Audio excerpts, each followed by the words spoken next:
Une fois de plus, bienvenue à cette édition. Je vous le disais en titre que les habitants de différents secteurs du district de Kirehe, nous sommes à l'est du Rwanda, estiment que cette zone représente de nombreux atouts pour ce qui est de l'investissement. Ces derniers insistent notamment sur la qualité des pierres d'une qualité rare dans cette partie du pays. C'est dans un élément que nous allons suivre et qui nous a été préparé par Kassim Youssouf. À chaque pas que l'on fait dans les nombreux secteurs que comprend le district de Kirehe, on ne manque pas de voir des grands rochers. Ils sont d'une beauté particulière et certains ont des formes comme celles des animaux. Le secteur Nyarubuye est l'un des secteurs avec beaucoup de belles pierres qu'il ne faut pas considérer comme des objets d'ornement. Certains habitants d'Onasho, Nyarubuye et d'ailleurs procèdent à l'extraction de ces pierres et les vendent pour subvenir aux besoins de leur famille. Nous extrayons ces pierres et les vendons et là nous obtenons de l'argent pour payer les frais de scolarité de nos enfants et l'assurance maladie. Elles sont très importantes. Par exemple, je reçois 20 000 francs pour une tonne de pierres vendues. Bien qu'ils fassent de leur mieux pour extraire des pierres qui sont souvent utilisées dans diverses activités de construction, les habitants du district de Kirehe trouvent que c'est parce qu'ils n'ont pas d'autres moyens, mais s'il y a des investisseurs, ces pierres pourraient être davantage génératrices de revenus. Nous les utilisons pour des choses basiques comme la construction, mais si c'était possible, ils généreraient encore plus de profit.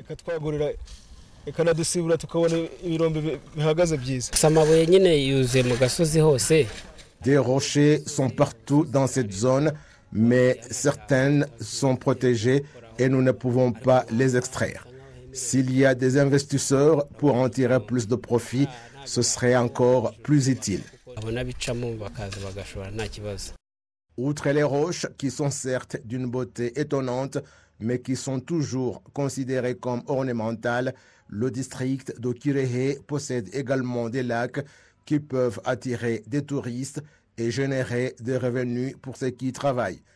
Le district de Kirehe souligne en effet qu'il travaille avec des institutions qui sont concernées par le développement du tourisme afin que des investissements soient effectués dans les zones qui présentent des opportunités.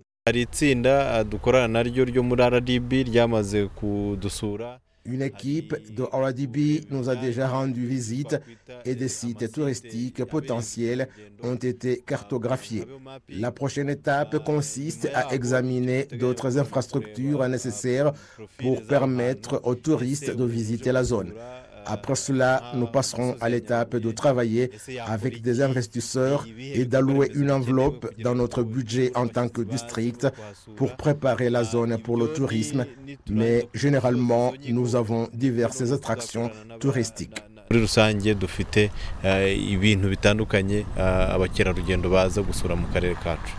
district de Kirehe est composé de 14 secteurs dont la plupart ont en commun le fait d'avoir des rochers d'une beauté particulière et des lacs qui peuvent tous faire l'objet d'investissements.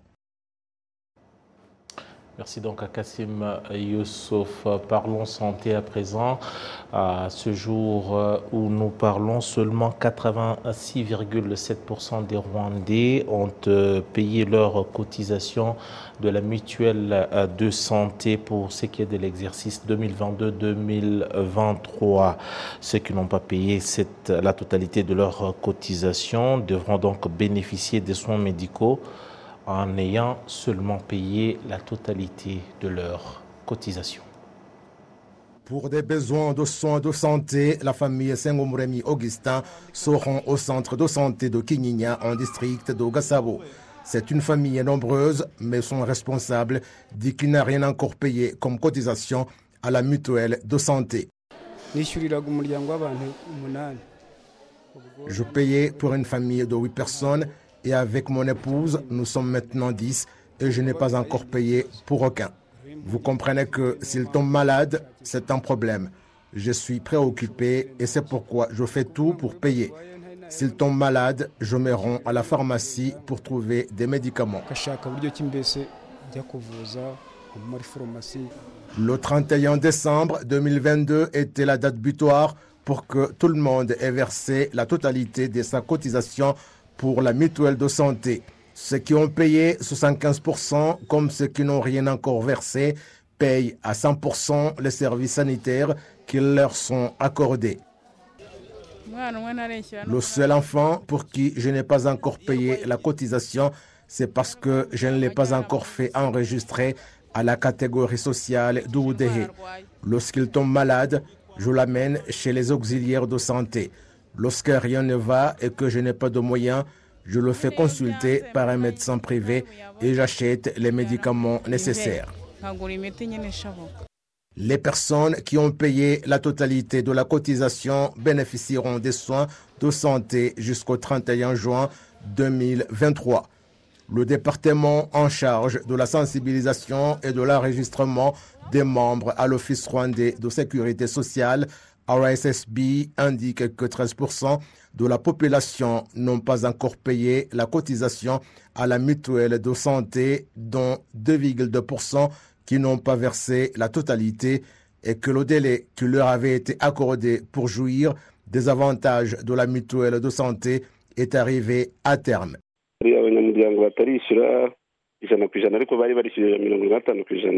Les membres qui n'ont pas encore payé 100% de la cotisation, mais bien 75% bénéficient des soins de santé jusqu'au 31 décembre, comme le prévoit la loi, pour dire que, afin de bénéficier des soins médicaux le premier, l'on doit avoir payé la totalité de la cotisation exigée.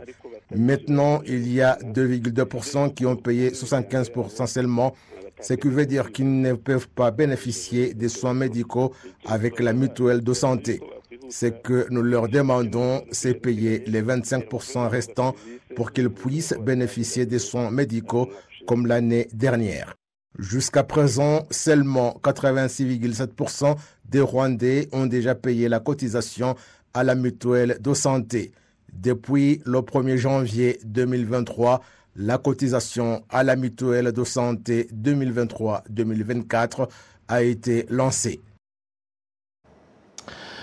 Merci donc à Kassim Youssouf. À présent, nous allons suivre une compilation de ce qu'a été l'actualité qui a caractérisé l'année 2022 ici au pays de Mille Collines, je dis au Rwanda, mais également pour ce qui est de l'actualité au niveau de la région.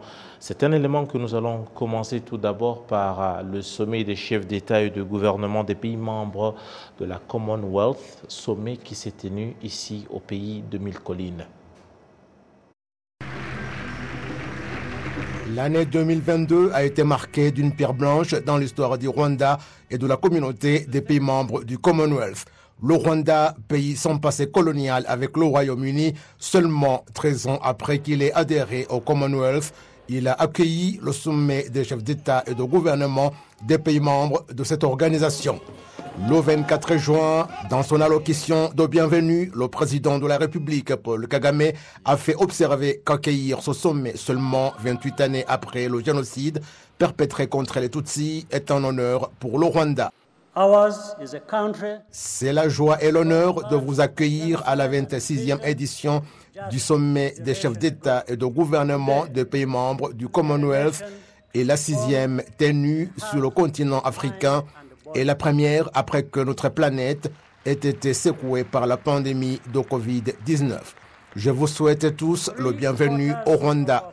Notre pays est un pays qui a été détruit par le génocide et le divisionnisme, mais 28 ans seulement après, nous sommes aujourd'hui un pays qui a changé dans le cœur, dans les pensées et sur le corps. Les 2/3 de notre population sont des jeunes qui n'ont pas vécu cette histoire. Tout ce que nous faisons, notamment l'adhésion au Commonwealth en 2009, vise à rassembler notre population et les autres, qu'elle n'est pas exclue et que son regard est rivé vers l'avenir. Nous sommes heureux qu'à travers le Chogam, vous ayez l'opportunité de nous connaître et nous voudrions vous remercier pour cette confiance et que nous puissions continuer d'être vos amis au cours de plusieurs années à venir. Le roi Charles du Royaume-Uni, qui a participé à ce sommet alors qu'il était encore prince, avait souligné les valeurs du Commonwealth et avait présenté le Rwanda comme l'exemple de ce qui est possible. And now, coming to Rwanda for the first time, visiting the Genocide Memorial and speaking to survivors. Pour la première fois que je suis venu au Rwanda et que j'ai visité le mémorial du génocide et que je me suis entretenu avec des rescapés, j'ai été étonné par la résilience, le pardon et l'engagement qui caractérisent les Rwandais. Le Rwanda dispose aujourd'hui de beaucoup de choses exceptionnelles qui le font le centre des innovations et se place aux avant-postes en ce qui concerne le renforcement des capacités des femmes. Il continue à progresser en matière de l'économie verte et c'est un pays qui privilégie l'unité du futur. And a commitment to a united future.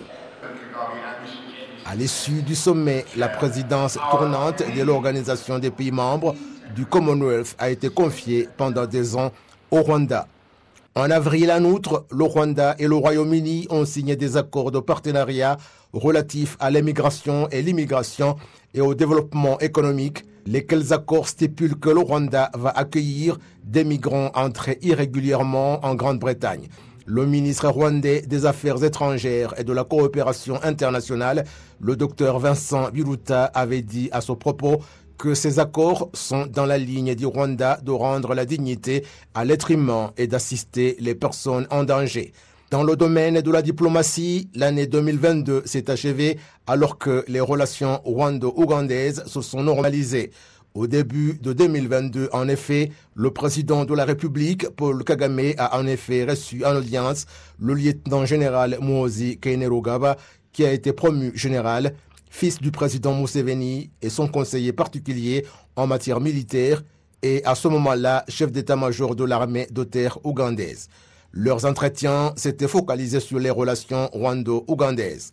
Même son de cloche en ce qui concerne les relations rwando-burundaises, où l'année 2022 s'est achevée alors que les deux pays admettent que leurs relations sont au beau fixe, 7 ans après qu'ils n'avaient pas trouvé de compromis sur certains points.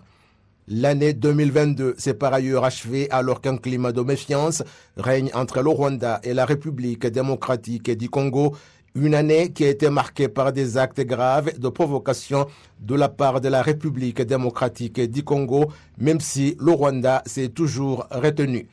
Le Rwanda indique que tous ces actes de FARDC sont commis en connivence avec le groupe terroriste de FDLR. Ces actes sont survenus après qu'à l'est de la RDC, des combats aient opposé le groupe rebelle M23 et les FARDC, et la République démocratique du Congo a accusé le Rwanda d'apporter du soutien à ce groupe, accusation que le Rwanda n'a cessé de rejeter.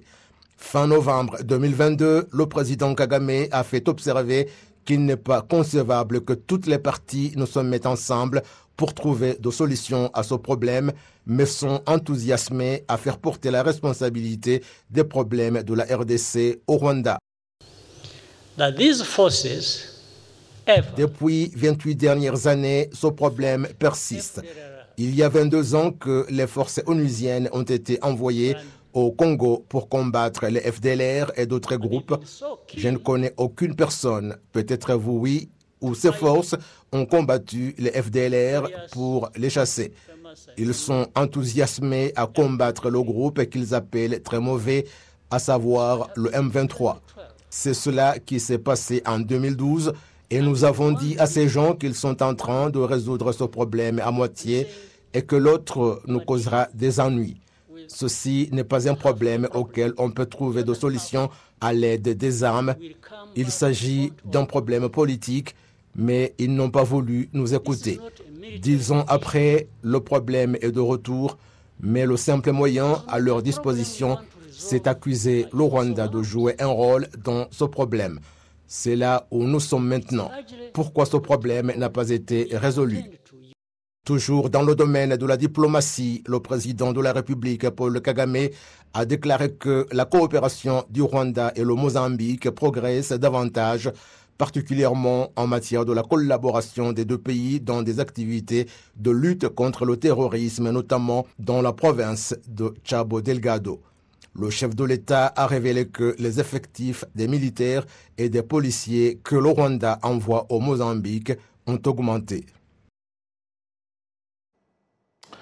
Voilà, c'est donc en bref l'actualité au cours de l'année 2027 dans ce studio.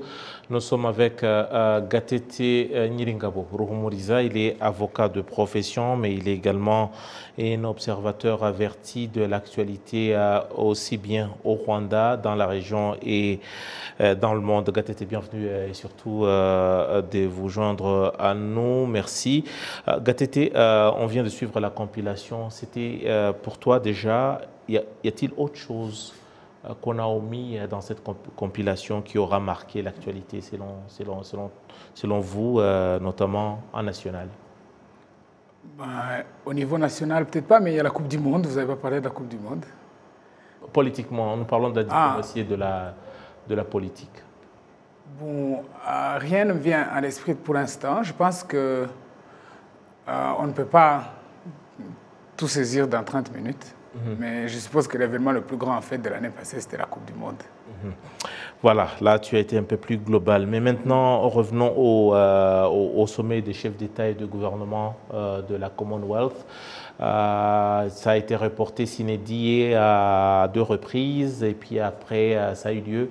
On doit dire que le Rwanda aura gagné son pari. Oui, c'était bon. C'était un pari assez risqué, et surtout, mais le Rwanda a déjà acquis une grande expérience dans l'organisation des événements de cette envergure-là. C'était la plus grande à date, mais en même temps, le Rwanda avait déjà organisé le sommet de l'Union africaine, etc., d'autres sommets de ce style, un sommet sur de la Banque africaine de développement, etc. Donc, et on a toute une équipe qui s'appelle MICE, qui est chargée de ce genre d'activité. Donc, c'était un pari gagné. Ça, c'est sur l'organisation, mais aussi sur le contenu. Il y a eu consensus, il n'y a pas eu de crise, il n'y a pas eu d'incident. La secrétaire générale a été reconduite. En fait, l'événement s'est bien passé parce qu'on prédisait qu'il y aurait des gestations géopolitiques, surtout. Il y avait des gens qui ne s'étaient pas entendus sur la secrétaire générale de la Commonwealth. Cet événement-là a été bien géré, etc. Donc c'était un événement sans faille. Je pense que tout s'est bien passé et les invités qui sont venus nous voir sont repartis contents. Nous qui les avons accueillis, nous en sommes contents. Donc en fait, l'événement s'est bien passé, je pense. Et ça, c'est sur le plan organisationnel et maintenant sur le plan de l'action politique, de la diplomatie. Qu'est-ce que le Rwanda aura tiré de cette organisation? Le soft power n'est pas quelque chose de tangible, donc ce n'est pas quelque chose de mesurable. Et donc, non, en fait, c'est la contribution du Rwanda dans le concert des nations, commune des nations, avec son rôle à part entière dans ce monde globalisé, etc. Donc, est-ce que le Rwanda y a gagné un soft power? Sûrement, mais de quelle envergure, de quelle taille, difficile à dire. Mais je pense que c'était plus une contribution. C'est plus ce qu'on a offert au Commonwealth, qui est une communauté aussi grande, presque aussi grande. La plus grande communauté, ce sont les Nations Unies. La deuxième, c'est la Commonwealth. Donc, je pense que c'était notre apport comme pays qui existe, qui a des choses à offrir au monde entier. Mais après, est-ce qu'on a gagné de la soft power dedans? Sûrement, mais la soft power n'est pas quelque chose qu'on utilise. C'est pour ça qu'il est soft, c'est pour jamais l'utiliser. C'est une sorte de prestige national, etc. Voilà. Et maintenant, on revient dans la région. L'actualité aura été marquée par la normalisation des relations ou le réchauffement, sinon le rapprochement entre les deux pays frères, le Rwanda et l'Ouganda.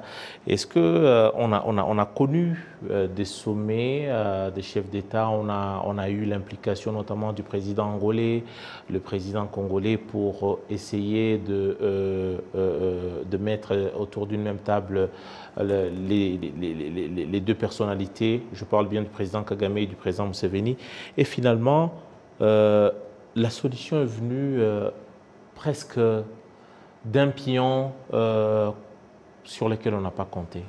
Ben, si on n'a pas, ceux qui n'ont pas compté sur ce pion-là, c'est qu'ils n'ont pas étudié l'histoire. Parce que dans l'histoire du monde, les relations entre États sont soudées par ce genre de relations. Ce n'est pas des sommets. Vous savez, on a des sommets. Les sommets, c'est pour garder les choses comme elles sont, pour éviter l'escalade. Généralement, c'est ça. Mais les vraies raisons des choses sont beaucoup plus pragmatiques que cela.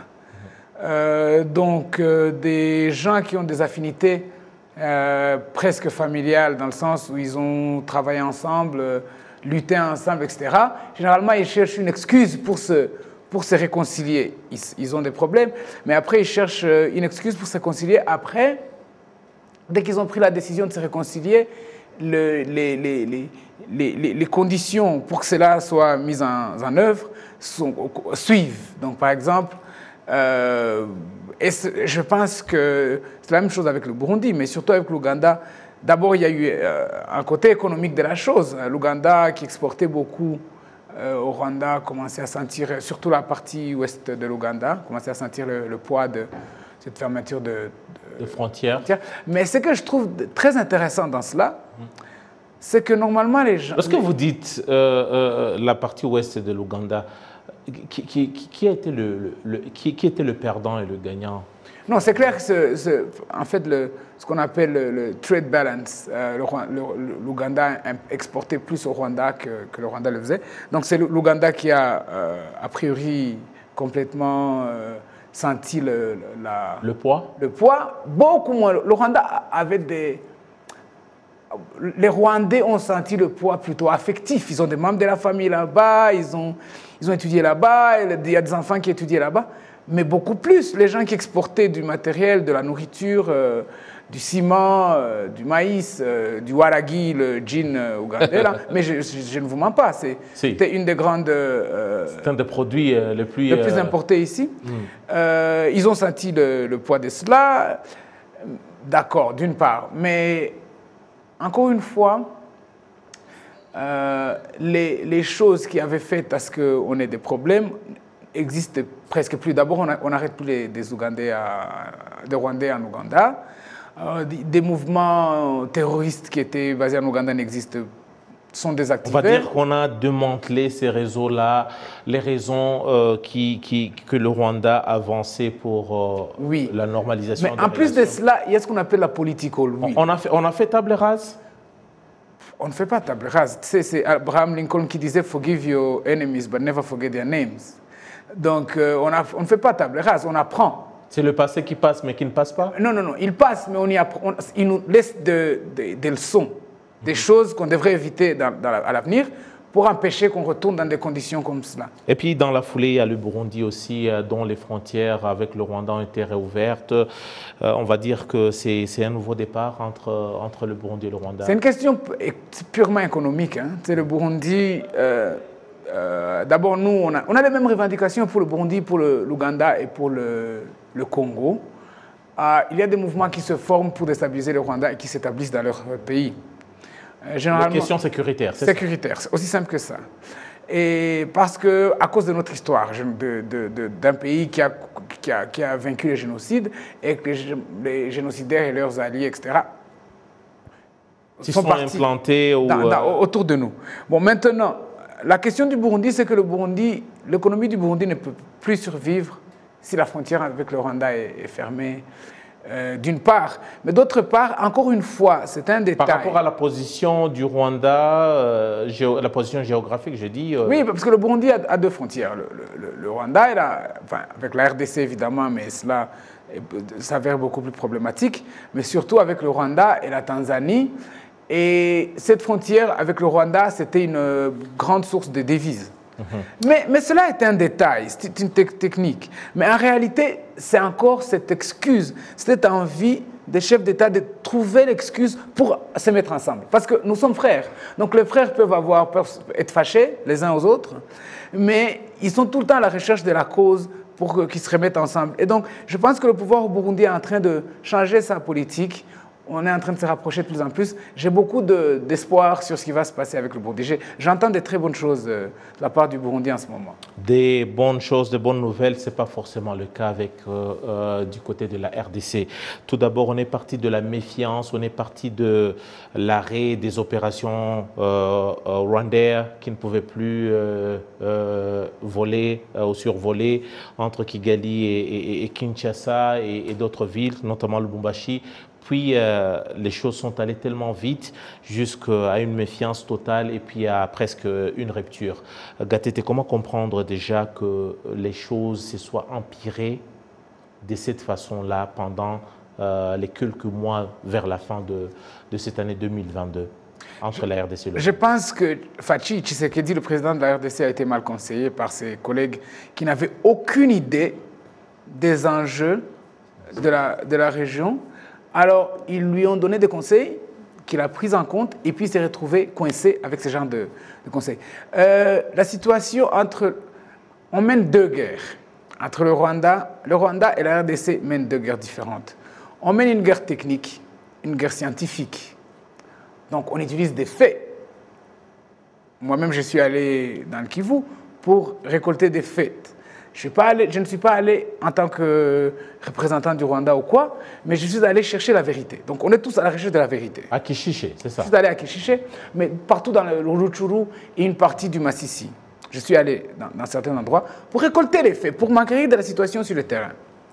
Donc on travaille avec les faits. Le fait que, en fait, quand vous entendez que le M23 a pris une partie du territoire congolais, il l'a pris à qui généralement? Il l'a pris au FDLR, parce que l'armée congolaise n'est pas en train de travailler. Donc le problème, c'est quoi? Donc on mène une guerre scientifique, tactique, technique, claire. Il mène une guerre populiste. Chaque stratégie a ses avantages, mais à la longue, les gens commencent à se rendre compte. Par exemple, après notre rapport sur Kishiché, après le fait qu'à un moment donné, ils avaient dit qu'il y avait eu des massacres de Kipupu, et puis cette fois-ci, ils avaient commis une erreur, ils avaient accusé les Nations Unies d'avoir abandonné la population. Donc les Nations Unies ont été obligées d'aller faire des enquêtes. Ils avaient dit 250 morts. Quand ils sont allés, ils ont trouvé qu'il y a eu 15 morts. Cette fois-ci, ils ont dit massacre de Kishiché, ils ont dit 300 morts, 250, etc. Il y a eu 19 morts. Donc avec ces deux choses, qu'est-ce qui se passe? Aucune institution internationale va encore suivre les mensonges. Les Congolais vont déclarer qu'il y a des massacres chaque semaine. Mais cette fois-ci, on va leur dire non, ça va, on sait. Donc, le problème, c'est qu'ils ont compris qu'avec la victimisation et avec... Donc, il y a des rwandophones qui ont des revendications claires, mais pour ces justement, cet amalgame entre les problèmes entre la RDC et le Rwanda et les problèmes congolo-congolais, finalement, on va en sortir? Faisons une nuance, parce que congolo-congolais, ce n'est pas exactement congolo-congolais. C'est-à-dire un mouvement rebelle congolais qui a des revendications à faire devant son gouvernement congolais, mais dont le mouvement, aujourd'hui taxé de mouvement terroriste, est aussi associé au Rwanda et tout le soutien, et puis on mélange un peu de tout. Non, alors, congolo-congolais, ils font des raccourcis, mais cela, en fait, Tshisekedi et son équipe ne connaissent pas les rwandophones. C'est la différence. Mobutu a travaillé avec Bisengimana, avec Gaïga, avec Miko. Ils avaient rencontré des Rwandais. Et ils savaient faire la part des choses entre les Rwandais et les rwandophones parce qu'ils étaient conscients. Ils étaient arrivés au Kivu souvent, ils connaissaient le Kivu. Mobutu venait faire de la chasse dans le parc de Luindi avec Ngezayo, etc. Donc Mobutu comprenait son pays. Différemment de Tshisekedi, vous estimez que Tshisekedi ne fait pas la part des choses? Non, Kabila vient avec la FDL, il passe par le Kivu. Donc Kabila aussi comprend un peu de quoi il s'agit. Mais Tshisekedi n'y comprend rien. Ne connaît pas les Rwandais, ne connaît pas les rwandophones. Je suis allé dans le Rutshuru. Êtes-vous optimiste ou pessimiste par rapport à l'issue de tous les problèmes qu'on connaît aujourd'hui? Ambivalent. Je suis ambivalent. Pourquoi? Parce que je me suis rendu dans le Rutshuru. Les rwandophones, hein, Rutshuru, c'est que des rwandophones. Il y a des poches de Nande et de Houndé, mais il n'y a que des rwandophones. Maintenant, quand quelqu'un parle à Kinshasa, un ministre, un chef d'État, je me rends compte que c'est parce qu'il n'a jamais connu le Kivu. Jamais. C'est la première fois qu'il en entend parler. Donc c'est pour ça que les problèmes sont plus complexes, en fait. En tout cas, merci beaucoup pour votre décryptage par rapport à la situation qu'on connaît et surtout de la situation qui malheureusement a caractérisé la fin de l'année 2022. Gatete Nyiringabo Ruhumuriza, je rappelle que vous êtes avocat et observateur avisé de la politique aussi bien au Rwanda et aussi dans la région. Merci beaucoup pour votre présence dans nos studios. Et aussi, c'est ce qui marque la fin de notre édition qui aura été marquée en général par l'actualité de l'année 2022. Merci à toutes les équipes au niveau de la régie. Mon nom est Idrissa Biti. J'aurai le plaisir de vous retrouver très prochainement pour une nouvelle édition. Au revoir.